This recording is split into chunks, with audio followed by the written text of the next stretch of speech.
Her ser du nyeste generasjon av Opel Astra. Den har for så vidt vært med oss et år allerede, men da bare som ladbar hybrid. Nå har den endelig kommet som elektrisk versjon, og da er den også interessant for oss i Elbilforeningen. Dette er den andre grunnen til at den er interessant. Dette er jo en stasjonsvogn, eller sportsturer. Du får den også som kombi, da er den sånn 25 cm kortere, mener jeg. Prisen er akkurat den samme, derfor så tror vi at denne mye romsligere bilen her kommer til å bli den som selger mest. Testbilen har disse nydelige Alcantara-stolene. Her har du justerbar nakkepute utover også. Og så har du elektrisk justerbar seterygg og pute, som både tilt foran og bak, og du har uttrekkbar setepute. Du har også fireveis korsryggstøtte. Men alt dette her gjelder bare for føreren. Passasjeren har bare en jekk å forholde seg til i stedet, og har ikke utskivbar setepute. Da setet her koster, tror jeg, 7.500 kroner ekstra. Da har du selvfølgelig varme. Da har du også varme i rattet.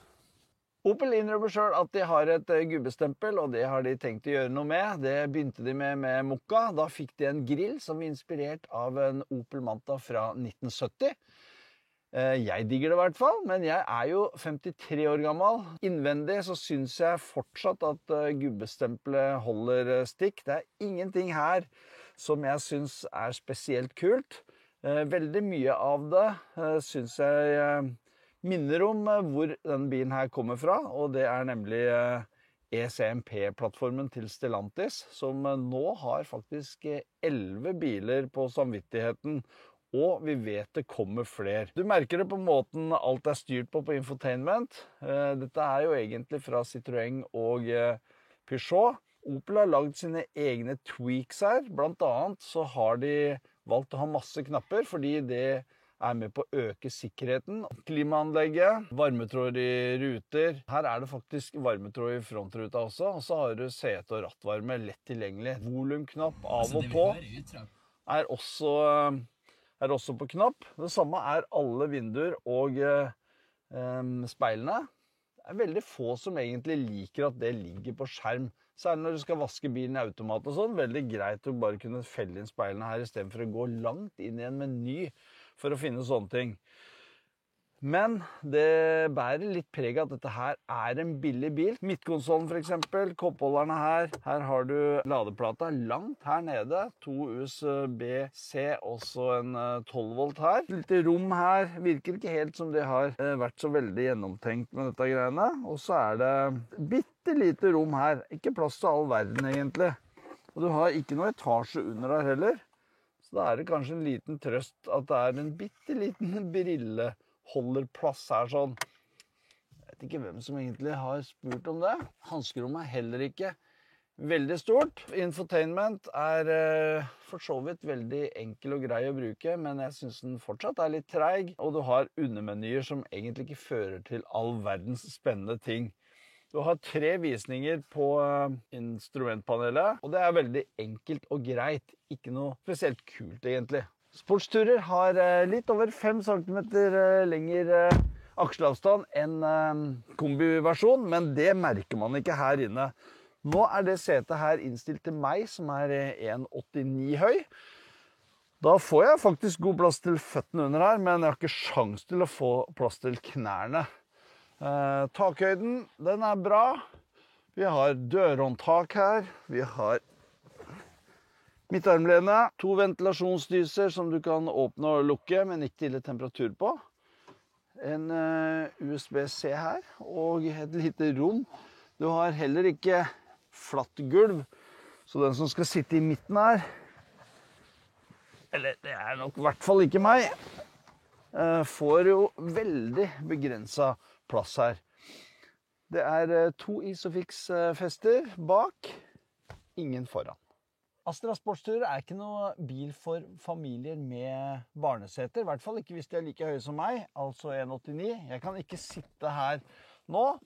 Det er bare 20 cm mellom stolene, og selv den som sitter på det setet her, han får det ganske trangt, altså, for her går setet Sånn er kanskje ikke de som sitter foran like lange som meg da, så det må man i hvert fall teste før man kjøper den bilen her. Her har du Astras store fortrinn, nemlig bagasjeromsstørrelsen. 518 liter under trekket her. Skal vi se hvor mange faste kofferter vi får plass til. 2 av de minste koffertene våre. 1 av de mellomste. Og 1 av de største. Men det er mange andre fordeler her også. Du har jo blant annet tredelt bakseterygg, sånn at du får en skiluke. Her under, dette her kan dessverre ikke senkes på grunn av den der. Men hvis du vil, så kan du ta ut den her, da, så får du litt mer plass, men ikke all verden så glede seg under her, for her er det nemlig litt vanskelig å legge fra seg den store kabelen også. Men her kan du henge fra deg poser, og her har du enkel tilgang til å lokke ned baksetene, og da får du 1553 liter. Og det som er fint er at du kan kjøpe med et lastenett også, som du enten kan feste opp her, eller helt framerst, så sørger du for at du ikke får last fram i kupeen. Kan ikke ha hengefeste på den bilen her, eller det vil si, du får en slags lasteholder som du kan lesse 80 kilo på. Det er jo nok til 3-4 sykler, hvis du ikke har alt for tunge sykler. Og så kan du ha 80 kilo på taket. Elektrisk bakluke, det er dessverre ikke standard, men koster noen få kroner ekstra. Ser kul ut da. Opel Astra er ikke noe hokus pokus bak rattet. Du har en startknapp som du riktignok må holde veldig lenge på før den starter.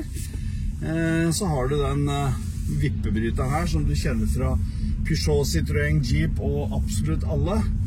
Der du også har en regenerasjonsfunksjon helt bakerst. Den liker jeg egentlig ikke, for at den skulle vært mye større, for du finner den ikke bare med fingeren alene. Hvis du for eksempel kjører ned en bakke og har lyst på litt ekstra. Kunne heller vært på hendene der. Bortsett fra det, så synes jeg bilen er et hyggelig bekjentskap bak rattet. Alle disse bilene som deler den plattformen er faktisk ganske velkjørende, komfortable og har helt ok støynivå. Så de fleste vil bli positivt overrasket. Selv om bilen heter sportsturer, så er nok navnet heller mest beregnet på at du skal ha sportslige ting baki. For under panseret så er det nemlig ikke veldig mye sport. Motoren er på 156 hester og 270 Newtonmeter, men det er hvis du først aktiverer den i sport. I sportsmodus er det nok til å få den her relativt lette bilen. Vi veier den til 1790 kilo på vekta. Den klarer å få den opp til 100 på 9,3 sekunder. Det er ganske tregt. Toppfartet er 170, sikkert bra på autobahn for de fleste. Særlig med tanke på at du har så lite batteri at fort lenge kan du ikke kjøre med den bilen her, for da kommer du ikke veldig langt. Da kan vi jo faktisk gå over på rekkevidde med en gang. Da jeg tok den her på testrunden, så var det mellom 11 og 17 minusgrader. Da bruker den bilen her 2,26 kilowattimer på mila. Det er ganske heftig for en så liten og lett bil. Jeg mener at oppgitt forbruk på VLTP, noe som er sommerføre, det skal vel være på 1,53. Det er heller ikke noe revolusjonerende bra egentlig. Jeg tror du kan ha som tommelfingerregel at det er rundt 20 mil som er rekkevidde på den bilen her på ordentlig vinterføre. Lading er ikke Astras sterkeste side. Maks hastighet er 100 kW, så vi trenger ikke oppsøke 300 kW som vi står på nå. Vi ladet når det var en 10 minusgrader. Da var bilen varm, og han tok imot faktisk 83,5 kW helt fra start, og ladet ganske kjapt. Fra 5 til 90% så brukte vi 50 minutter. Det er jo i overkant mye, og det er jo fordi at det går veldig sakte sent i ladeøkta. Men vi var også innom en ladestasjon, fortsatt med varm bil. rundt 50% da vi kom inn, og da stod vi en halvtime og ladet 11 kilowatt, og det fryktelig sent altså. Så hva synes vi om Astra Sportsturer? Vel, han ser kul ut, velkjørende, har et stort bagasjerom, men jeg synes det virker som om Opel har prøvd litt halvhjertet med den bilen. Ikke noe som spennende, de vil jo vekk fra pensjoniststempelet, det har de ikke klart med den bilen. Og med en pris på 400 000 kroner, eller 412 for den her med alt utstyr, så ikke det egentlig så veldig dyrt, men han har jo en del konkurrenter som faktisk billigere. Faktisk internt også. Citroën EC4X har jo faktisk nesten like stort bagasjerom og billigere. Du har Maxus Unik 6 som mye større i bagasjerommet, men også mye mer primitiv bil, det skal sies, men også ganske mye billigere. Og du har flere MG-modeller som vil gå i strupen på den bilen her.